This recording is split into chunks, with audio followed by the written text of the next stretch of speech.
იმის მიუხედავად, რომ რა თქმა უნდა, მართლ პარტიას აქვს განუზომლად დიდი ადმინისტრაციული რესურსი, ფინანსური რესურსი და აქ თანაბარ პირობებზე საუბარი არ არის, მაინც არჩევნების აღიარება რა თქმა უნდა მოხდება და ამას აქვს ძალიან მნიშვნელოვანი შინაარსი.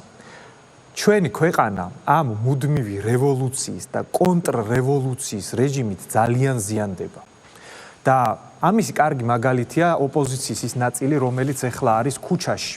მათ თავისი მანდატები გადაყარეს წყალში და ეგ რას ნიშნავს? ანუ ამბობ, რომ პოლიტიკური პროცესით ბრძოლას აზრი აღარ აქვს, ხო?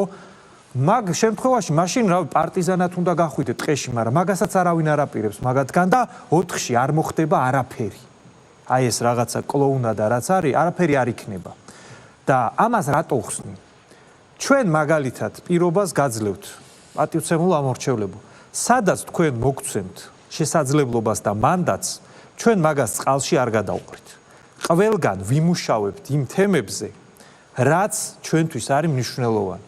იქნება ეს ნარკოტიკების ბანკის უაზრო პროცენტების არანორმალური შიდა პოლიტიკის და არასწორი კანონების გამო იმედ დაკარგული ხალხისთვის ალტერნატივის შექმნაზე და სადაც თქვენ ამის საშუალებას მოგცემთ, მაგას 110%-ით გაუკეთებთ რეალიზებას. ამიტომ ეს რაღაცა ისტერია უნდა დამთავრდეს და გადავიდეს პოლიტიკური პროცესი კონკრეტული თემების გარშემო, კონკრეტული საკითხების გარშემო დებატებზე.